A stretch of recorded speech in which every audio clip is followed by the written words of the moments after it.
Did you know that the story of one of the world's greatest empires begins not in a grand palace, but in the mud of a riverbank, with 2 abandoned babies and a she-wolf? It's a tale so strange, so soaked in myth and blood, that it feels more like a fever dream than a history lesson. It has divine conception, a wicked king, and a murder that would echo for 1,000 years. Just before we dive in, please take a second to tap the like button and subscribe to the channel. It's the single best way to support our work and ensure you never miss a new story.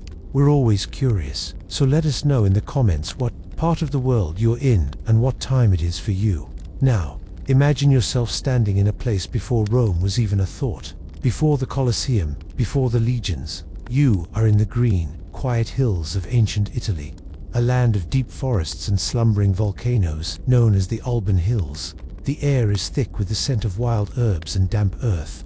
This is a world of spirits, where every grove of trees and every spring of water has its own minor god, its own presence. Here, power is not measured in gold or armies, but in bloodlines and divine favor. And in the city of Alba Longa, a great injustice has been done. The rightful King Numitor has been overthrown by his younger brother, the ambitious and cruel Amulus.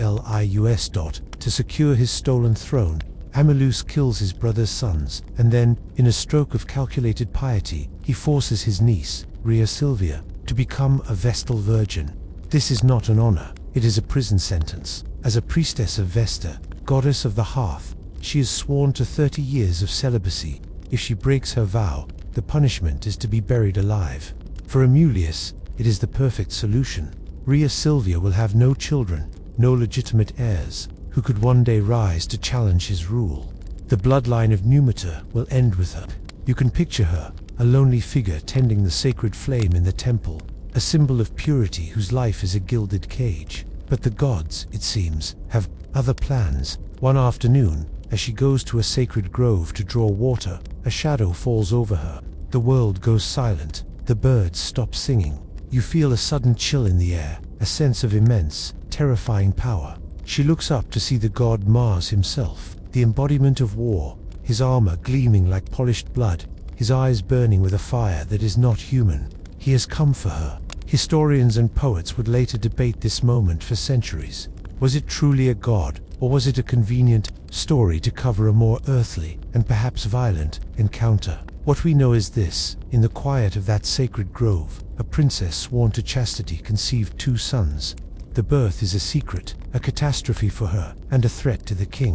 When Amulus learns of the twins, his fury is matched only by his fear. These boys, with their potentially divine father, represent the greatest imaginable danger to his illegitimate reign. He cannot let them live. He orders them to be thrown into the Tiber River, a sentence of death by drowning. You watch as the king's servants, 2 men with hard faces and harder orders, carry a crude basket down to the river's edge. They have their instructions, a simple task that carries the weight of treason and murder.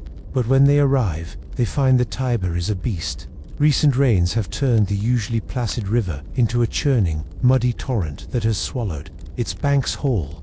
It is impossible to reach the main current where the babies would be swept away instantly. You see them exchange a look, a mixture of fear of the king and fear of the raging water. They make a decision born of convenience and self-preservation. They place the basket in the shallowest part of the floodwater, near the base of what will one day be called the Palatine Hill. The basket bobs for a moment, then drifts gently until it snags in the roots of a wild fig tree. The servants leave, their duty technically fulfilled. They can report that the children were committed to the river. As the floodwaters slowly recede, the basket settles into the soft mud. The twins, cold and hungry, begin to cry. Their wails are thin and desperate, a sound that should be their last. But another sound answers it, not human, but animal. Out from the thicket's pads a she-wolf, her own pups recently lost to a hunter. She is drawn by the sound of distress, her maternal instincts overriding her natural caution. You hold your breath, expecting a gruesome end, but the Lupa, the great wolf, does not attack.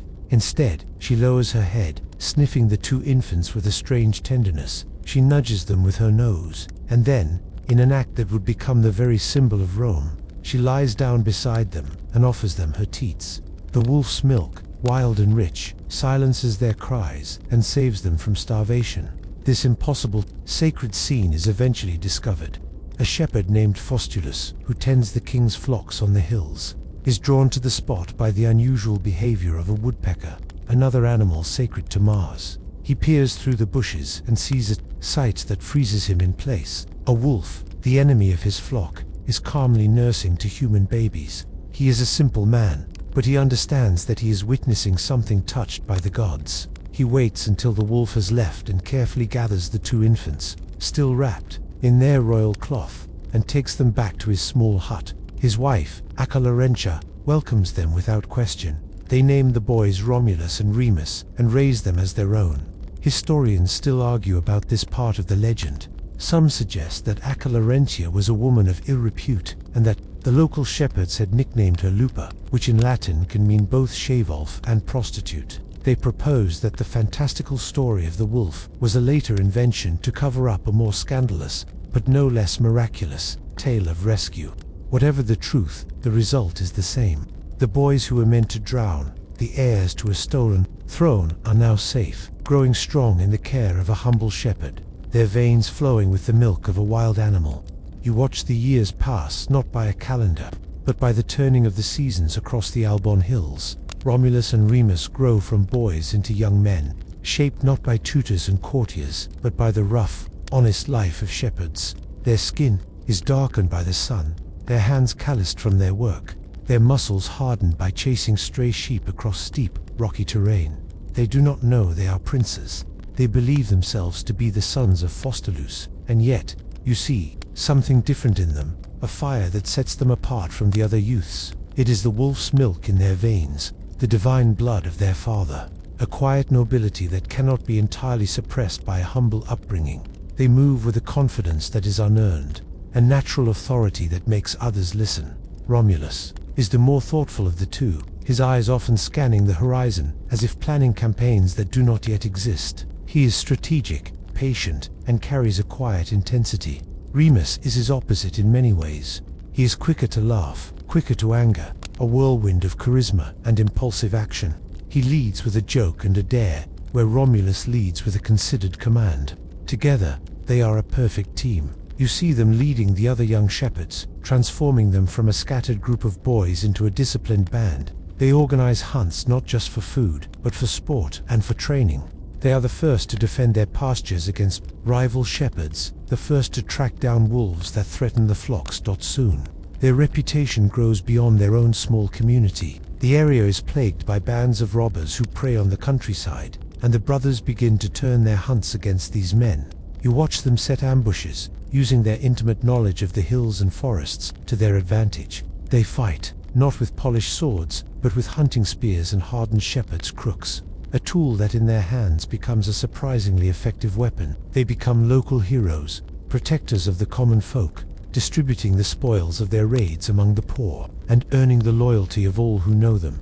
It is during these raids that you begin to see the first, almost imperceptible cracks in their perfect unity. After a successful ambush, as they divide the recovered goods, you notice a subtle tension. Remus, beaming with the thrill of victory, might claim the best sword for himself with a laugh. Romulus, though he agrees, will watch his brother with a flicker of something unreadable in his eyes, a silent calculation. Historians debate whether their rivalry was always present, a natural consequence of two ambitious alpha personalities, or if it was a seed planted only when their true destiny was revealed. For now, it is a small thing, a brotherly competition over who is faster, who is stronger, who is more popular. But you can feel it, a low hum of competition beneath the surface of their shared purpose. They are united against the world, but within their bond, a silent contest for supremacy has already begun. The day finally comes when the truth of their birth is revealed. Through a series of captures and confessions during a brawl with King Amelius's men, the story unravels. Faustulus, fearing for Remus's life after his capture, finally tells Romulus everything, showing him the royal cloth he found in their basket. The revelation transforms them. They are not the sons of a shepherd, but the grandsons of a king. You see the fire in their eyes ignite. They march on Alba Longa, rally the people who have long suffered under the tyrant, and in a swift and bloody coup, they kill Amulus and restore their grandfather Numitor to his rightful throne. They are heroes, the saviors of their city, but they are not content. They have no desire to live as subjects, not even under their own beloved grandfather. The wolf's blood in their veins, the taste of leadership they have known their whole lives, urges them to create something of their own. They decide to build a new city, on the very spot where the river left them and the she-wolf found them. The idea is perfect, a testament to their miraculous story. But in this first act of creation, their lifelong rivalry finds its fatal focus. Romulus wants to build the city on the Palatine Hill, the place of their salvation, a location with a strong defensive position. Remus argues for the nearby Aventine Hill, which he believes offers better access to the river and trade. The argument is fierce. The first truly serious division between them, neither will yield. To settle the matter, they agreed to turn to the gods to perform a sacred rite of augury. It is a contest of divine favor. You watch as they prepare. This is not a simple matter of looking at the sky. It is a deeply religious ritual. Each brother goes to his chosen hill to mark out a sacred space, a temple to the open air. They must wait, fasting and praying, for the gods to send a sign in the form of sacred birds. The number and type of bird will reveal the divine will. The city will belong not to the brother who wants it most, but to the one the gods choose. You see them at dawn, two solitary figures silhouetted against the rising sun. Romulus on the Palatine, Remus on the Aventine. The air is still and tense. Below, in the valley between the hills, their followers wait in silence, their loyalty split between the two brothers. Then, it happens. A cry goes up from the Aventine. Remus has seen a sign. 6 magnificent vultures are circling above his head. A wave of triumph washes over him and his supporters. 6 is a powerful number. The choice seems clear. He believes he has one. But as the cheers for Remus echo across the valley, a second, more powerful shout comes from the Palatine. Romulus.com and steady, points to the sky. He has seen a flight of 12 vultures. The celebration on the event and dies instantly.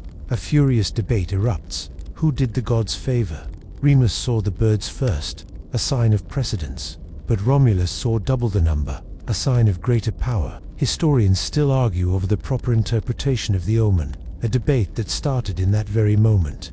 The divine sign, meant to bring clarity, had instead delivered a perfect, infuriating ambiguity. The two groups of followers, once united, now glare at each other across the valley, shouting insults and championing their leader's cause. The contest of the gods was over. The conflict of men was just beginning. The debate over the vultures rages, a storm of angry words that solves nothing. But Romulus does not wait for a resolution.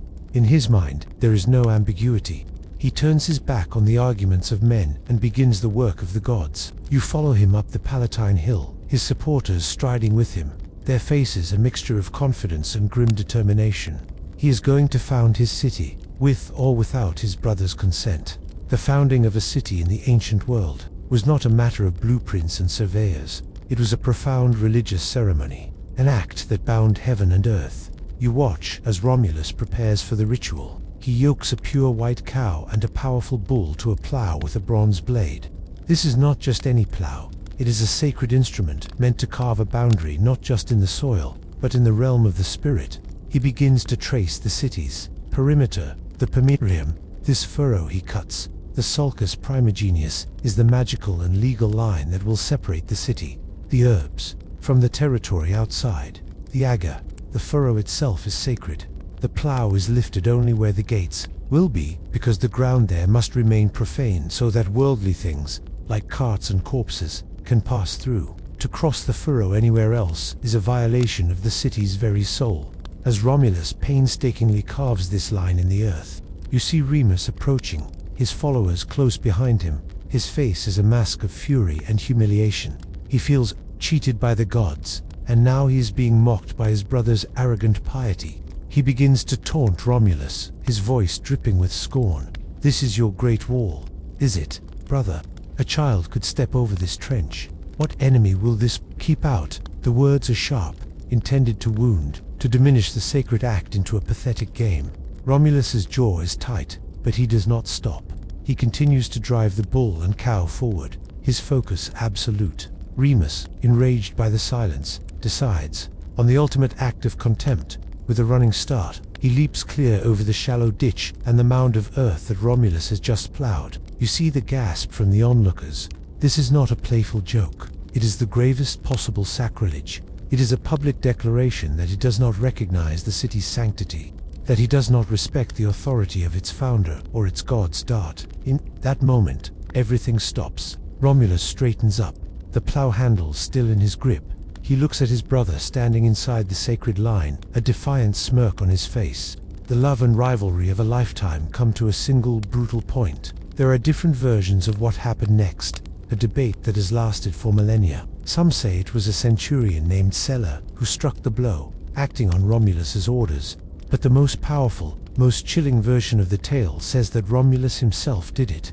He raises his hand, not in a fit of rage, but with a cold, terrifying resolve, and strikes his twin brother down. As Remus falls, his blood soaking into the freshly turned earth of the new wall, Romulus speaks the chilling words that will define his city forever. So perish all others who ever dare to leap over my walls. The sound of Remus's body hitting the earth is a dull, final thud. For a moment, a profound silence hangs over the Palatine hill, broken only by the whistling of the wind. You see the blood, bright and shocking, seeping into the dark line of the freshly plowed furrow. It mingles with the soil, consecrating the boundary of the new city in a way no ritual with a bull and cow ever could. You look at Romulus, standing over his brother's body, his hands still tingling from the force of the blow. You expect to see guilt, horror, perhaps the wild grief of a man who has just killed his own twin, the other half of his soul. But you don't. His face is a mask of cold, hard purpose. In that instant, he ceased to be a brother and became something else entirely, a king. This is the moment Rome is truly born, not in the basket by the river, not in the she-wolf's den, not even in the contest of the vultures. Rome is born in this act of fratricide. This single, brutal event is the foundational DNA of the city, the psychological code that will be written into its very stones. The message, delivered in blood, is terrifyingly clear. The city, its walls, its security, and its destiny are more important than anything else. More important than friendship, more important than family, more important than the sacred bond between two brothers who were saved by the same wolf. The state is absolute. All other loyalties are secondary. For the next 1,000 years, Romans would tell this story to their children. It was a warning. It was an explanation. It was a justification for the hardness that would be required to build and maintain an empire. When a Roman chose to betray a friend for the good of the Republic, he was echoing Romulus. When a father consented to the execution of his own sons for treason, he was living by the city's first law. You realize that the murder of Remus was not just a crime of passion. It was a calculated act of political theater and a human sacrifice rolled into one. Remus's death served a purpose. It established the ultimate price for defying the authority of Rome and its leader.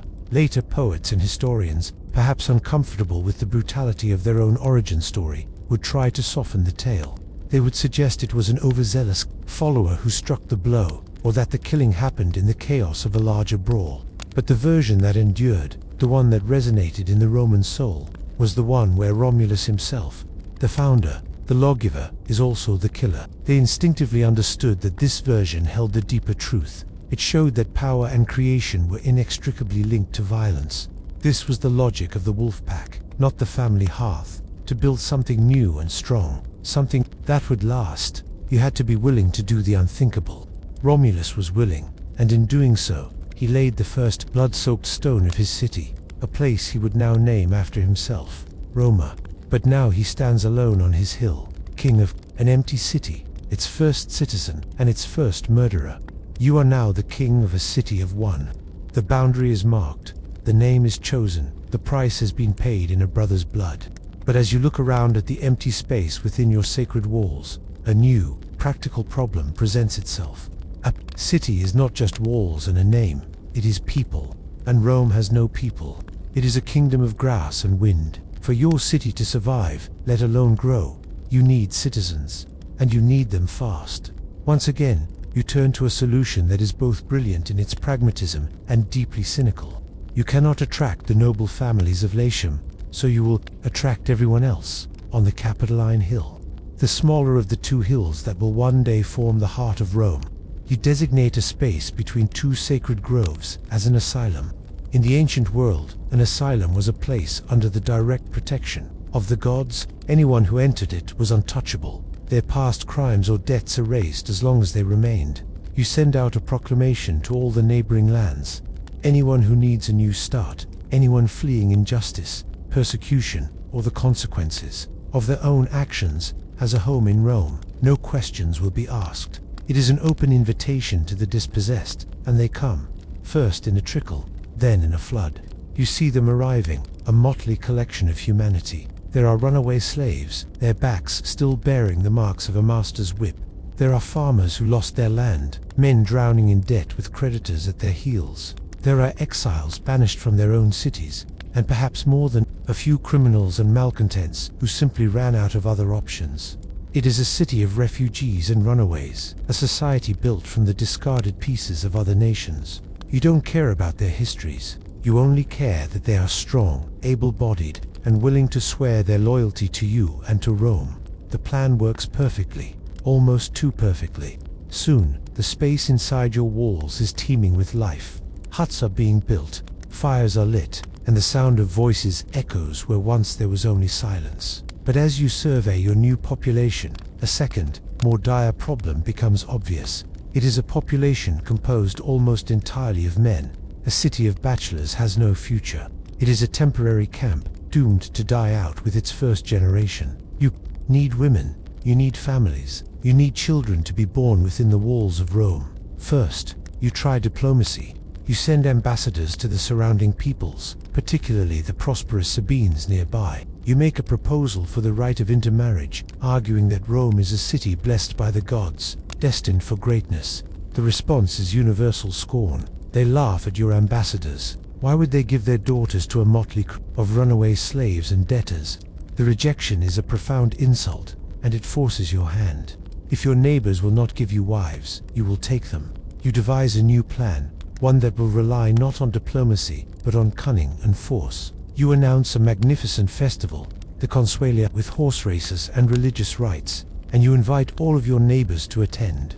The Sabines, thinking the conflict is in the past, arrive in great numbers, bringing their wives and their unmarried daughters, eager to see the spectacle. They have no idea they are walking into a trap, and that your city of outcasts is about to secure its future by committing an act of breathtaking audacity. Asterisk, the city is now populated.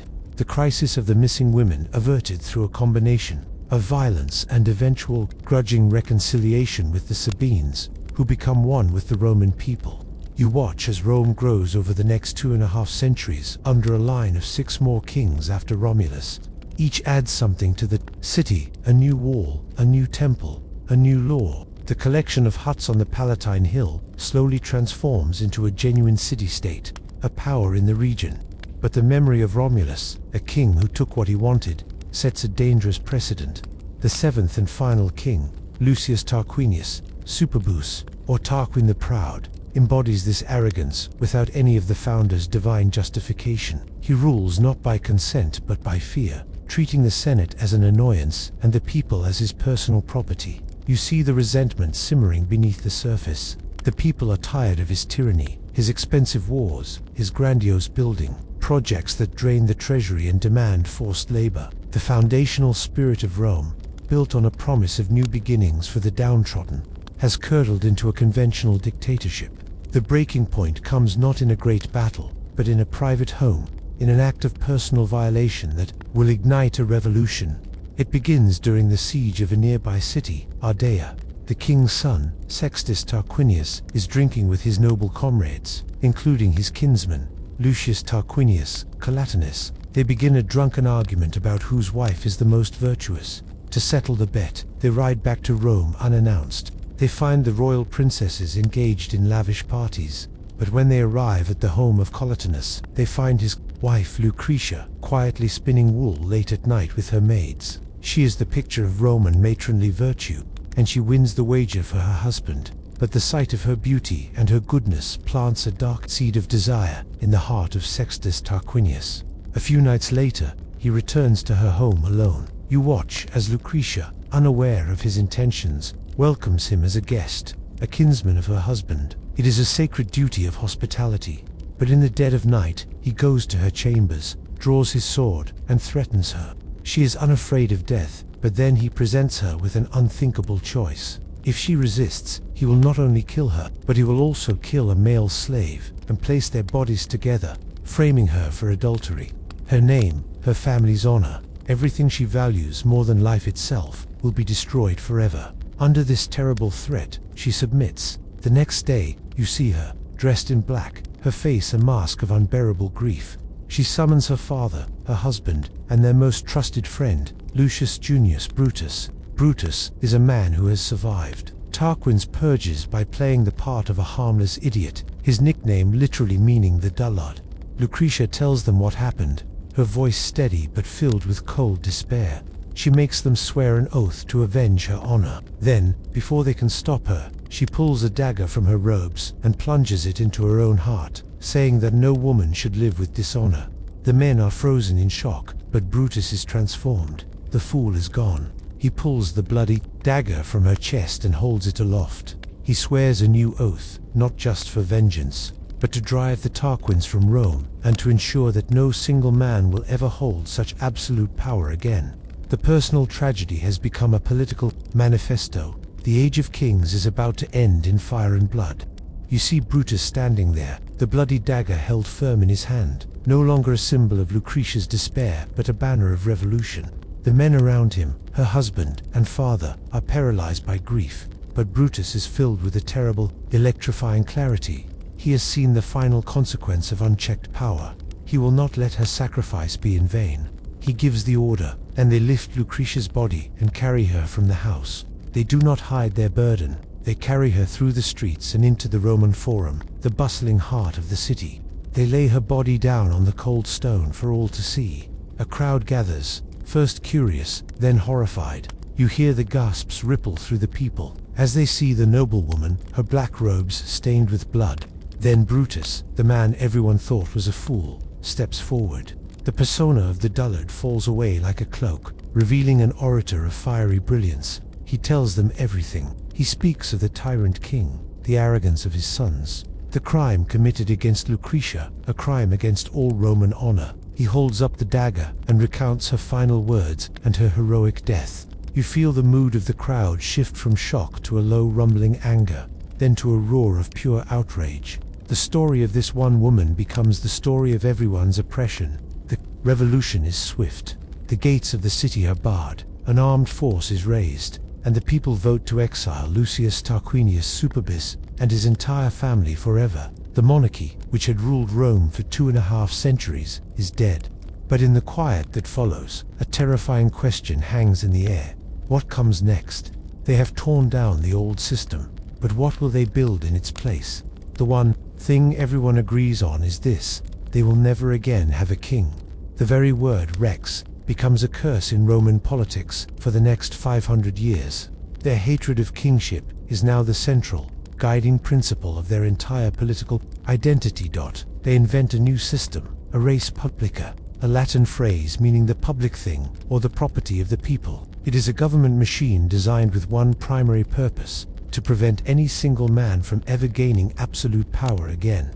First, and most importantly, they replace the king not with one man, but with two. These two leaders are called consuls, and they are given equal power. This is the crucial innovation. Each consul can veto the actions of the other, forcing them to compromise or risk complete gridlock. It's like having two CEOs who must agree on every decision. Furthermore, they will hold office for only 1 year.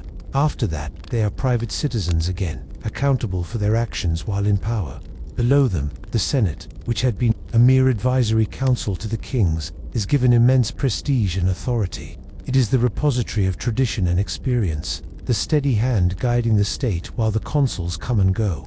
It is a system built from fear, an elaborate political cage designed to trap and neutralize ambition. Rome was now free, but it had traded the simple terror of a tyrant for a far more complex and demanding future.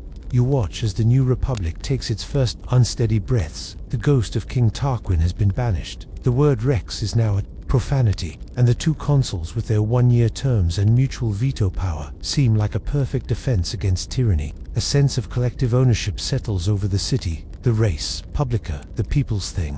But as the initial euphoria fades, you notice that this people's thing is not owned by all the people equally. You see a new, deep crack running through the heart of Roman society, a division just as potent as the one between king and subject. It is the vast gulf between two social classes, the patricians and the plebeians. The patricians are the 1% of their day. They are the old money, the landed aristocracy who can trace their family lines back to the very first senators appointed by Romulus himself. They are the only ones who can hold high office, the only ones who can become consuls or senators.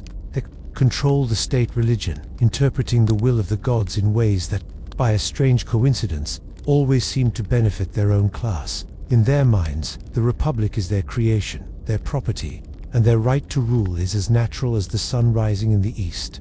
Then there is everyone else, the plebeians. This group is not just the poor, it encompasses everyone who is not a patrician, from the humble artisan and farmer to the wealthy merchant. They are the backbone of Rome. It is their sweat that builds the roads and temples, their hands that harvest the grain, and their blood that is spilled on the battlefield. You see them called to serve in the army, leaving their farms untended for months on end to fight Rome's wars. Yet when they return, they find themselves shut out of all real power. They cannot be elected consul, they cannot marry into a patrician family, and they are forced to obey laws they have no voice in creating. The most galling injustice, the one that lights the fuse of this conflict, is the law of debt. Imagine you are a plebeian farmer. You are called away to fight a war against a neighboring tribe. When you finally return home, victorious but unpaid, you find your farm has fallen into ruin, your harvest lost. To feed your family and replant your fields, you must borrow money from a wealthy patrician neighbor. The interest rates are crushing. If you have another bad harvest, you fall deeper into debt. When you cannot pay, the law is brutal. Under a system called nexum, you are forced into debt bondage. You become your creditor's property, forced to work for him until the debt is paid, which for many means a lifetime of servitude. You watch as this simmering resentment finally boils over. One day, an old man stumbles into the forum. He is a shocking sight. His clothes are rags, his body is thin from starvation, but his back is covered in the fresh, bloody welts of a whip. A crowd gathers as he tells his story. He was a soldier, a centurion who had fought bravely in many campaigns for Rome. You see him point to the old scars on his chest, honorable wounds received fighting Rome's enemies. Then he turns, showing them the fresh wounds on his back, the shameful marks of a slave, inflicted by a Roman creditor. His story is the story of the entire plebeian class. They were free men on the battlefield and slaves at home. This one man's suffering makes the injustice undeniable. The crowd erupts in fury, but what they do next is more powerful than any riot. They secede. The plebeian soldiers refuse to fight. They march out of Rome in a peaceful, organized procession and occupy a nearby hill, which becomes known as the Sacred Mount. They declare they will found their own city, leaving the patricians to face their enemies alone. The patricians panic. A city without its army and its workers is just a collection of empty houses. They are forced to the negotiating table, and the plebeians win their first great victory, the creation of their own office, the tribune of the plebs, an official with the power to protect them from the abuses of the state. The struggle of the orders has begun. The creation of the tribune of the plebs is a landmark victory, a crucial release valve for the pressure that was about to tear Rome apart. But you see that it doesn't solve the fundamental problem. It's a bandage on a deep wound. The patricians still hold all the real power. They still own most of the land, and they still command the army. The plebeians have a voice now, a powerful one, but the two sides view each other with deep suspicion. The Forum is a cold war zone of legal battles, vetoes, and political maneuvering.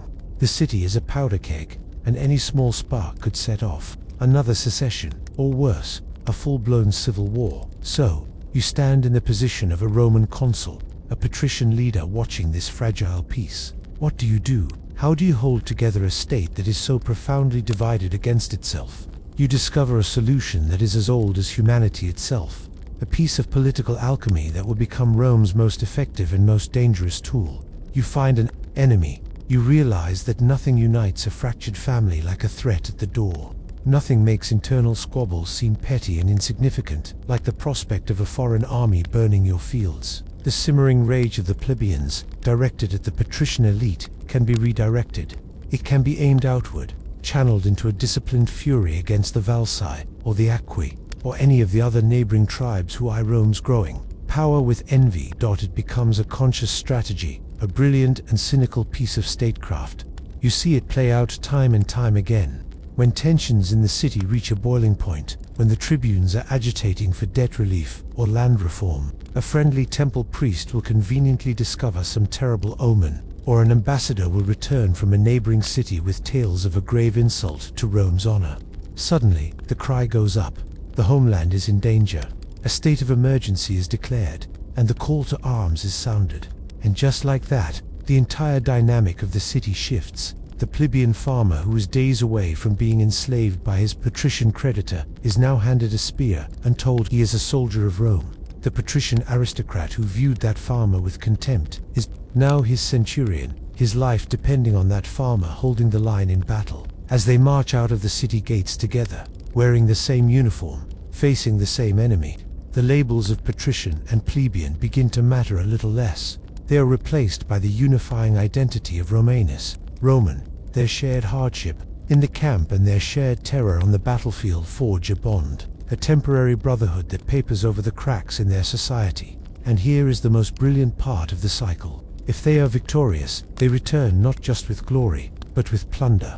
More importantly, they return with land, the very thing at the heart of their dispute. The conquered territory is declared public land, and portions of it are given to poor Roman citizens, providing the very relief they were demanding. It is the perfect political machine.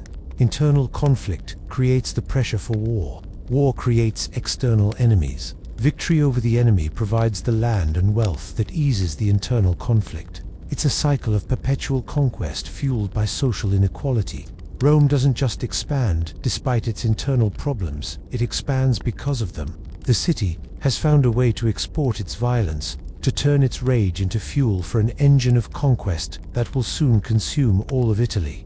This political machine, this cycle of turning internal strife into external conquest, needed an ultimate test, and it found one in the city of Veii.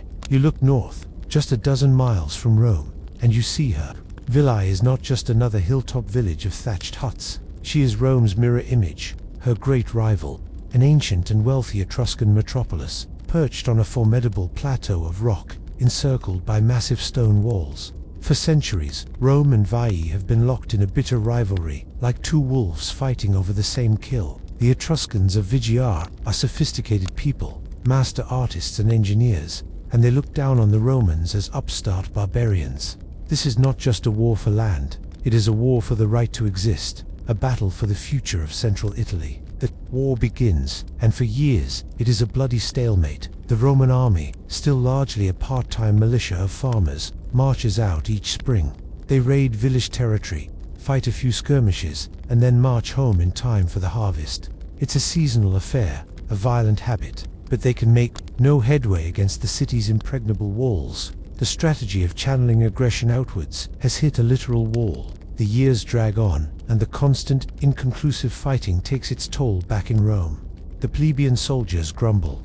They are away from their farms for longer and longer, falling deeper into debt, while the patrician commanders reap what little glory there is. The internal tensions that the war was meant to soothe begin to rise once more. Faced with this crisis, the Roman Senate makes a revolutionary decision, an innovation born of pure desperation. For the first time in its history, the state will pay its soldiers. They introduce the stipendium, a regular salary for military service. This is a monumental change. It transforms soldiering from a civic duty into a profession. It means a poor farmer can now earn a living fighting for Rome, without having to worry about his family starving. This one decision professionalizes the Roman army and, crucially, allows them to fight year-round. The part-time militia is gone, replaced by a permanent killing machine. The siege of Veii can now begin in earnest. You watch as the Romans encircle the city, building their own walls and fortifications, settling in for the long haul. The conflict becomes a brutal, grinding war of attrition. The years tick by, filled not with glorious charges, but with the grim reality of siege warfare, digging trenches, repelling sorties, and dying from disease in muddy camps. The traditional Roman narrative says the siege lasted 10 full years, a number that sounds suspiciously epic.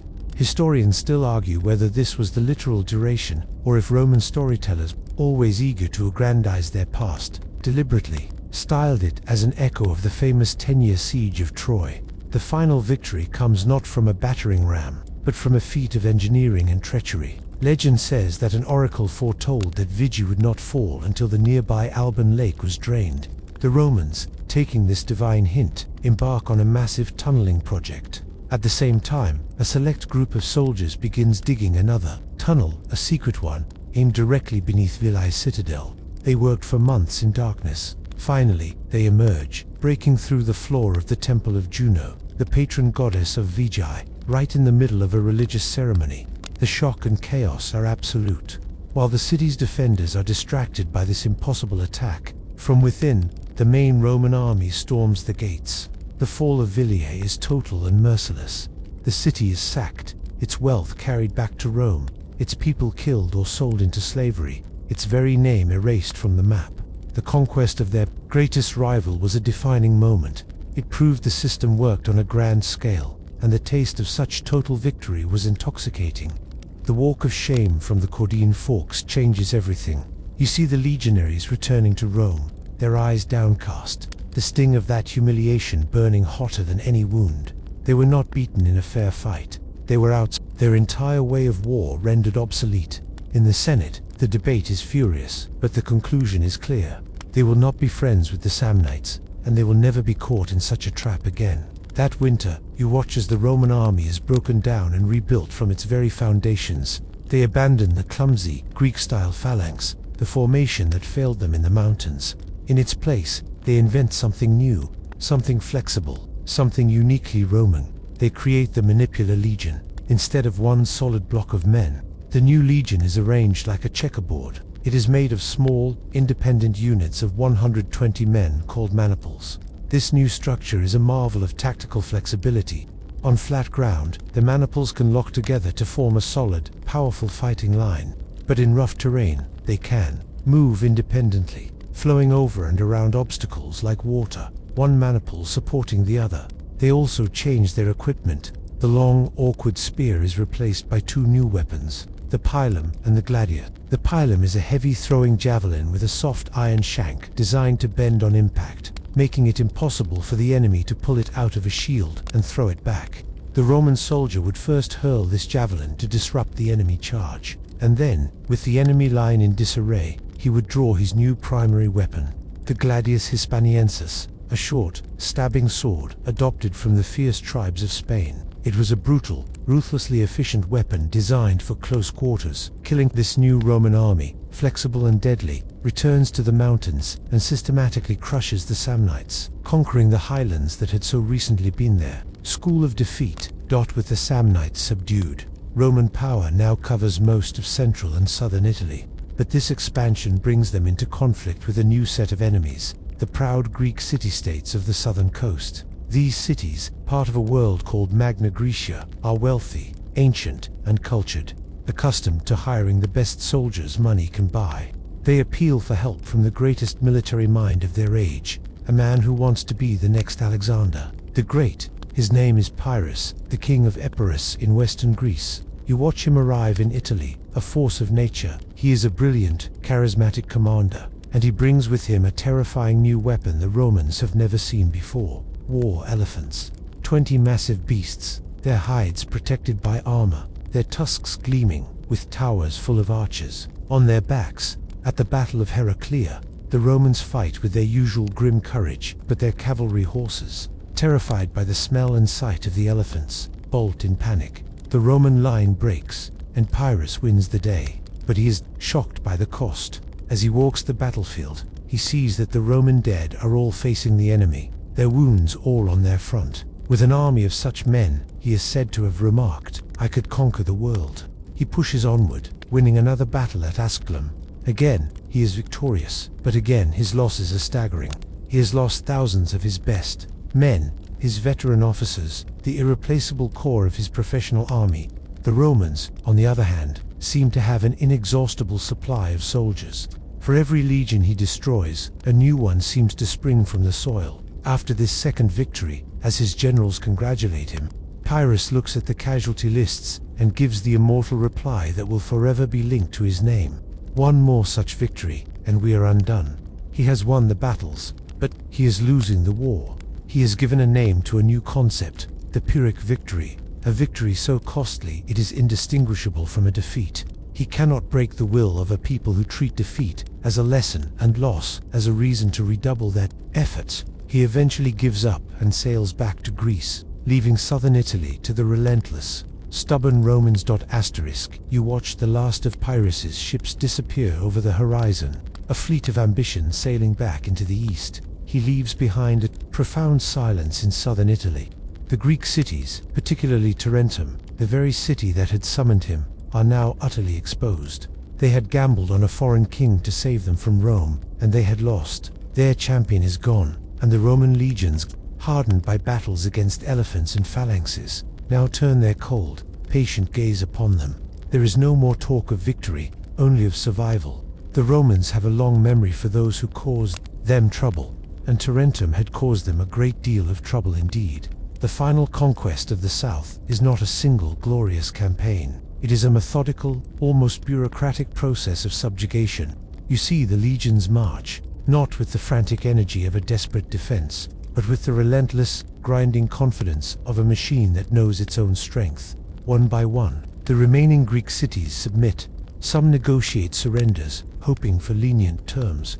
Others mount a token resistance, a final futile gesture of defiance before their walls are breached and their spirits broken. Tarentum, the jewel of Magna Graecia, falls. The Romans strip it of its famous artworks, its statues and treasures shipped back to adorn the temples and villas of Rome, a physical symbol of Greek culture being consumed by Roman power. Simultaneously, the legions move to extinguish the last embers of resistance elsewhere. They march back into the Apennines, not to fight great battles, but to hunt down the last pockets of Samnite warriors hiding in the hills, stamping out the final vestiges of their independence. In the north, the last free Etruscan cities, which had watched the southern wars with a mixture of fear and hope, finally accept the inevitable and are absorbed into the Roman sphere of influence. You witness the end of an era. The rich tapestry of distinct peoples and cultures that had defined the Italian peninsula for 1,000 years is being systematically unraveled and rewoven into a single uniform fabric. That a fascinating debate among historians still lingers over this process. Was it a deliberate cultural genocide or a more natural process of assimilation? With the Roman military came the Roman language, Latin, and Roman law. Local languages, like the mysterious Etruscan tongue, which bore no relation to any other known language in Europe, began to fade from use. The gods of the Samnites and the philosophies of the Greeks were slowly mapped onto the Roman pantheon. The unification was not just political, it was cultural. The peninsula was becoming Roman, in soul as well as in name. By the year 264 BC, the process is complete. You can stand, in your mind's eye, on a high peak in the center of the Apennines and look out. To the north, the plains of the Po Valley, still Gallic territory, mark the border. But from the Rubicon River down to the very toe of Italy's boot, the entire peninsula is under the dominion of a single city. It is a staggering achievement, an unprecedented consolidation of power. Rome is no longer just a city-state, it is the undisputed master of Italy. But this new, vast territory presents a new, immense challenge. Conquest by the sword is one thing. How do you actually govern this sprawling, diverse landscape? How do you keep it loyal? How do you prevent it from fracturing back into the dozens of pieces you had just so violently welded together? The military problem was solved. The political one had just begun.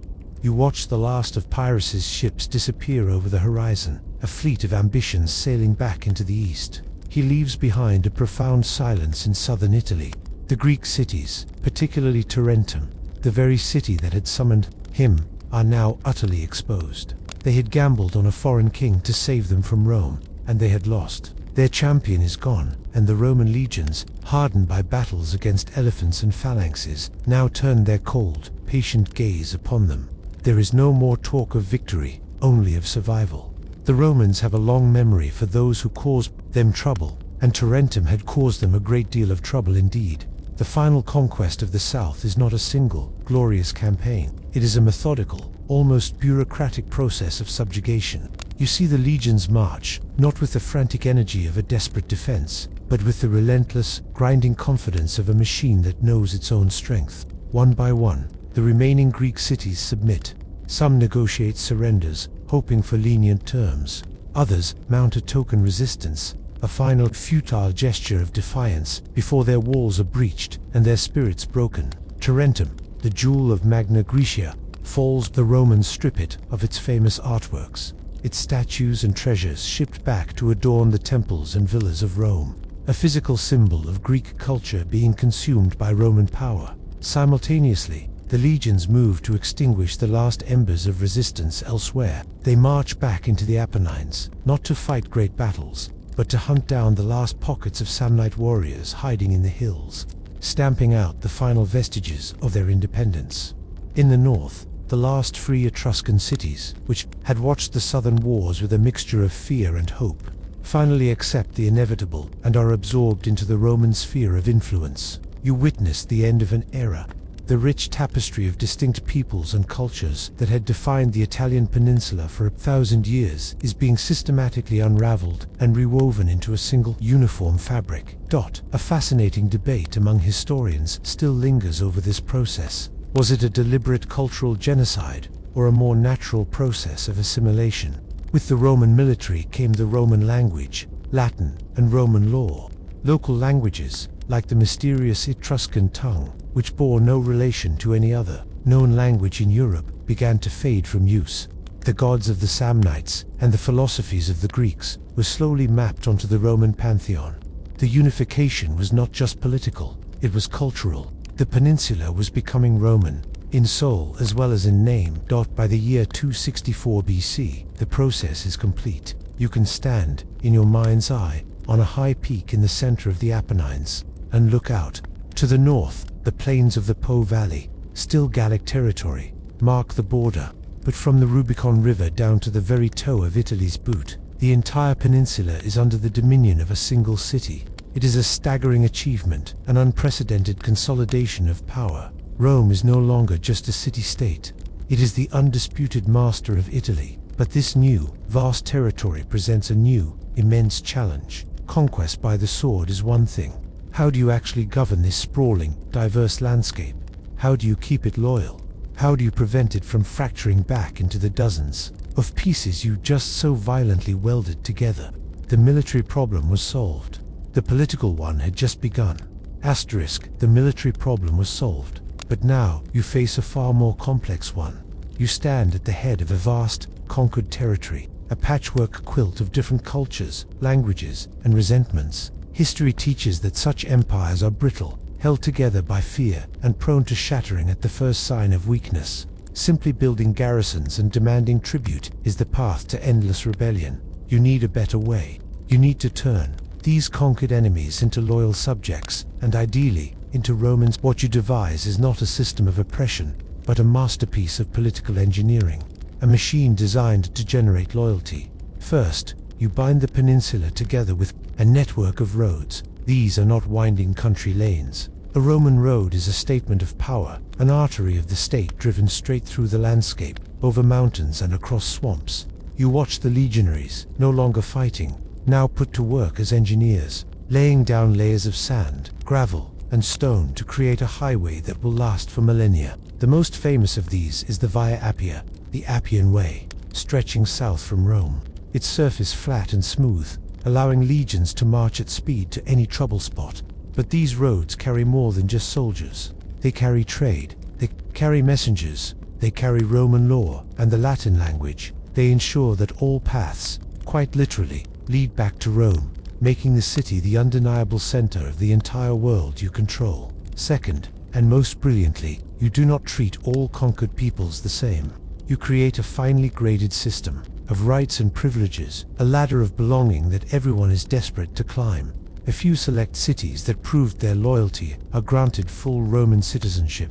Their people are, for all intents and purposes, Roman, able to vote and hold office if they move to the city. Others are given a lesser status, citizenship without the vote, or the highly valued Latin rights, which allow for intermarriage and commerce with Romans. The vast majority, however, are made into something else, soci, or allies. They remain technically independent, governing their own local affairs, but they are bound to Rome by a treaty of perpetual alliance. Their only duty is to provide soldiers for the Roman army when requested. This is the quiet genius of the system. Instead of uniting against you in a great coalition of the oppressed, your former enemies now compete against each other for your favor. A town of allies sees that its neighbor has been granted Latin rights, and they strive to be even more loyal, more helpful, hoping to earn the same promotion. It is a system fueled by aspiration, not just subjugation, and it provides Rome, with its greatest weapon, a seemingly inexhaustible reservoir of manpower. Historians still debate the true nature of this system. Was it a generous, far-sighted policy meant to share the benefits of Roman success, or was it the most sophisticated military recruitment program the world had ever seen? The truth, as always, is likely a mixture of both, but the result is undeniable. The Allied system means that for every war Rome fights, the majority of the soldiers who bleed and die for Roman victory are not even Roman citizens. You have created a pyramid of power, with Rome at the very top, built on a vast foundation of Italian loyalty and blood. The military problem was solved, but now you face a far more complex one. You stand at the head of a vast, conquered territory, a patchwork quilt of different cultures, languages, and resentments. History teaches that such empires are brittle, held together by fear and prone to shattering at the first sign of weakness. Simply building garrisons and demanding tribute is the path to endless rebellion. You need a better way. You need to turn these conquered enemies into loyal subjects, and ideally, into Romans. What you devise is not a system of oppression, but a masterpiece of political engineering, a machine designed to generate loyalty. First, you bind the peninsula together with a network of roads. These are not winding country lanes. A Roman road is a statement of power, an artery of the state driven straight through the landscape, over mountains and across swamps. You watch the legionaries, no longer fighting, now put to work as engineers, laying down layers of sand, gravel, and stone to create a highway that will last for millennia. The most famous of these is the Via Appia, the Appian Way, stretching south from Rome, its surface flat and smooth, allowing legions to march at speed to any trouble spot. But these roads carry more than just soldiers. They carry trade, they carry messengers, they carry Roman law and the Latin language. They ensure that all paths, quite literally, lead back to Rome, making the city the undeniable center of the entire world you control. Second, and most brilliantly, you do not treat all conquered peoples the same. You create a finely graded system of rights and privileges, a ladder of belonging that everyone is desperate to climb. A few select cities that prove their loyalty are granted full Roman citizenship. Their people are, for all intents and purposes, Roman, able to vote and hold office if they move to the city. Others are given a lesser status, citizenship without the vote, or the highly valued Latin rights, which allow for intermarriage and commerce with Romans. The vast majority, however, are made into something else, soci, or allies. They remain technically independent, governing their own local affairs, but they are bound to Rome by a treaty of perpetual alliance. Their only duty is to provide soldiers for the Roman army when requested. This is the quiet genius of the system. Instead of uniting against you in a great coalition of the oppressed, your former enemies now compete against each other for your favor. A town of allies sees that its neighbor has been granted Latin rights, and they strive to be even more loyal, more helpful, hoping to earn the same promotion. It is a system fueled by aspiration, not just subjugation, and it provides Rome, with its greatest weapon, a seemingly inexhaustible reservoir of manpower. Historians still debate the true nature of this system. Was it a generous, far-sighted policy meant to share the benefits of Roman success, or was it the most sophisticated military recruitment program the world had ever seen? The truth, as always, is likely a mixture of both, but the result is undeniable. The Allied system means that for every war Rome fights, the majority of the soldiers who bleed and die for Roman victory are not even Roman citizens. You have created a pyramid of power, with Rome at the very top, built on a vast foundation of Italian loyalty and blood. The conquest and organization of Italy did not just change the map, it profoundly changed Rome itself. The city that had been a rustic community of farmer soldiers just a few generations ago is now the capital of a wealthy, burgeoning empire. You see the signs of this transformation everywhere.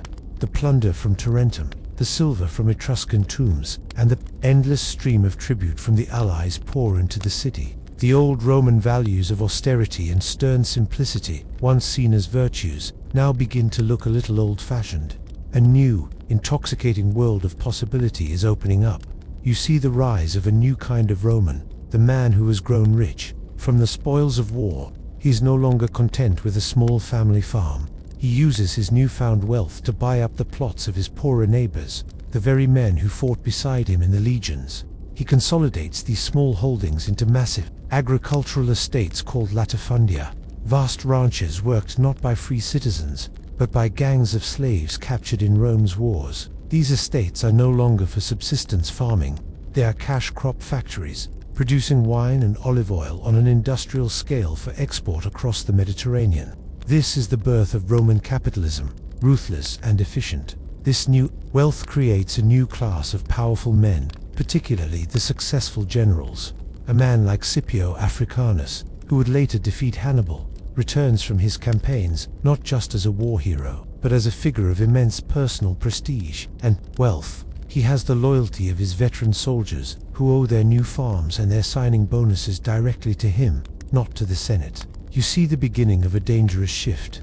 Loyalty is slowly becoming personalized. Soldiers begin to feel a stronger connection to their general, who leads them, rewards them, and fights for their interests in the political arena, than they do to the abstract concept of the state. The political arena itself becomes more brutal and more expensive. Running for consul is no longer a matter of civic duty. It is a fantastically expensive competition. Candidates are expected to stage lavish public games, to sponsor huge public works, and to essentially bribe the electorate with promises of land and grain.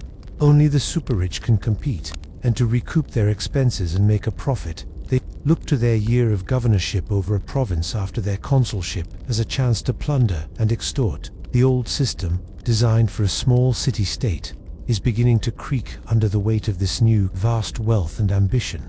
You see a new kind of hunger in the eyes of these men. They are no longer content with just 1 year as consul. They look at the stories of their ancestors, men like Cincinnatus, who famously gave up power to return to his plow, and they see them not as role models, but as naive fools. They have tasted real power, command over vast armies, the adoration of the masses, and the kind of wealth that can bend the world to their will. They begin to see the rules and traditions of the Republic, the very things designed to prevent any one man from becoming too powerful, not as sacred safeguards, but as frustrating obstacles. They are, in a very real sense, the new kings of Rome, kings in wealth and influence, if not yet in name. The old patrician class, for all its arrogance, had a sense of collective ownership. This new class of ambitious dynasts sees the Republic not as something to serve, but as a prize to be won. The system that had been so brilliantly designed to prevent the rise of a king is now, ironically, creating men who are more powerful than any king had ever been. You watch as the very success of the Republic begins to poison it from within. The institutions that were forged in a small agricultural city-state are now being asked to manage a sprawling multicultural empire, and the strain is becoming unbearable. The Republic's political software is no longer compatible with its new global hardware. You look at the Senate. It was once the anchor of the state, a council of experienced elders making sober decisions for the collective good. Now, you see it fracturing into bitter personal factions. It is no longer a debate about what is best for Rome, but a struggle between powerful families. The supporters of the Scipio family clash with the allies of the Veii family, not over grand strategy, but over who gets the most prestigious military command, who gets the credit for a victory, who gets the lion's share of the plunder. The chamber that once echoed with patriotic fervor now whispers with conspiracy and backroom deals. The common good is being sacrificed on the altar of personal ambition.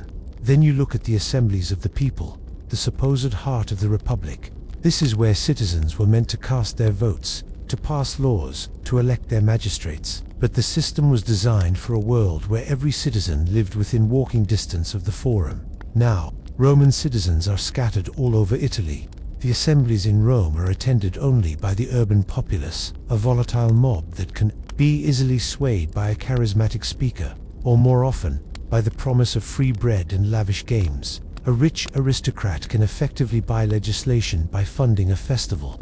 You see the machinery of democracy being hijacked, turned into a tool for the wealthy to rubber stamp their own agendas. And the army, the very instrument of Rome's success, has become the most dangerous threat of all. The professionalization of the legions, the necessity that won the war against Veii, has had a profound and unforeseen consequence. The soldier no longer sees himself as a citizen first and a soldier second. He is a professional whose loyalty is not to the abstract Senate, but to the general who pays his salary, who leads him to victory, and who promises him a plot of land for his retirement. An ambitious general, returning from a successful campaign at the head of a victorious army of loyal veterans, is now the most powerful man in the state. He holds a sword over the neck of the Senate. If they deny him his triumph or his soldiers, their promised rewards, what is to stop him from marching on the city? The old checks and balances, the 2 consuls with their veto, the 1-year term limit, all seem quaint and inadequate in the face of this new reality. The Republic is stretched thin, its social fabric frayed, its political institutions buckling under pressures they were never designed to handle. It has conquered the world, but it has not yet conquered itself. The very ambition and ruthless drive that allowed it to subdue all of its external enemies is now turning inward. The city is rich, powerful, and terrified, a giant that has grown so large it fears its own shadow. It has become a republic in name only, a playground for a new generation of military dynasts who are beginning to realize that the ultimate prize, Rome itself, is finally within their grasp. Asterisk, you stand now on the threshold of a new age. Looking back at what Rome has become, the city that was once a desperate asylum for outcasts is now the mistress of a vast dominion, her power unquestioned from the northern plains to the southern sea. The machine worked. The brilliant, brutal cycle of channeling internal rage into external conquest has succeeded beyond anyone's wildest dreams. But you see the flaw in the machine's design. It was built to run on the fuel of foreign enemies, and now it is running out of fuel. The wars of conquest have been won. The great rivals have all been crushed. The wolf has devoured every other animal in the forest, and now it finds itself alone, circling in the silence, its hunger unabated. The immense energy that conquered Italy has nowhere left to go. The ambition that was once focused on the Samnites or King Pyrrhus now turns inward, like a blade being slowly reversed. You see the great men of Rome, the consuls and the generals, returning to the city after their campaigns. They are no longer simple public servants. They are titans, men who have commanded tens of thousands of soldiers, who have sacked cities and decided the fates of entire nations. They look at each other across the Senate floor, and they do not see colleagues, they see rivals. They are brothers in the shared project of Roman glory, but like the first brothers of this city, their love is tangled with a deadly competition. The warning that was written in blood on the day of Rome's founding has been dormant for centuries, but you can feel it stirring now. That first terrible story of Romulus and Remus was never just a myth. It was an instruction manual for power in a city born of violence. It taught that when 2 equal ambitions occupy the same space, one must be extinguished. It established that the prize of leadership is worth the ultimate price. Now, you see new founders on new hills. Marius, Sulla, Pompey, Caesar. They are all Romulus in their own minds, each believing that they are the one chosen by destiny to lead, to define the city's future. And they are all Remus to each other, a fatal obstacle to be overcome. The fields of Italy are now quiet. The old enemies vanquished. The danger is no longer outside the walls, it is inside the very heart of the Republic. The wolf's blood, that potent mixture of divine ambition and savage survival instinct that you first saw in the eyes of 2 boys raised by a beast, has been the engine of Rome's rise. But that blood was never tamed, only redirected. For centuries, the Republic sent its most ambitious sons to fight and die on foreign soil. A release valve for the pressure building within. Now the valve is sealed shut, and the pressure is becoming critical. The unspoken question hangs in the forum, in the Senate, and in the military camps. What happens when a city built on fratricide runs out of brothers to conquer elsewhere? The answer is simple and terrifying. It finds new brothers to kill at home. The final act of the Republic is about to begin, and it will be a tragedy written on a scale that will dwarf the murder on the Palatine Hill. What was once a fight over a single wall will become a war for control of the entire known world. But the wolf's blood that flowed in its founders could not be contained by foreign wars forever. As the Republic grew, so too did the ambitions of its greatest men, and soon, the warning from its first day would be answered, as brother turned against brother once more. And so our story for tonight comes to a gentle close. The echoes of ambition and the clash of armies fade away now, leaving behind only the quiet of the present moment. Let the grand sweep of history dissolve into a soft and distant murmur, like waves receding from a peaceful shore. The rise and fall of empires can wait for another day, for another dream. Right now, there is only this space, this stillness. You can feel the weight of the day lifting from your shoulders, your thoughts slowing down, drifting like clouds across a vast and silent sky. All of the struggles and the triumphs of the past are just stories now, tales whispered on the wind, powerless to disturb your peace. You are safe and sound, comfortable and secure, far from the hills of ancient Rome. Allow your mind to grow quiet, your body to grow heavy, and let the gentle current of relaxation carry you toward a deep and restorative sleep, where there are no walls to be built, and no battles to be fought, only calm and quiet rest. The end. Sweet dreams.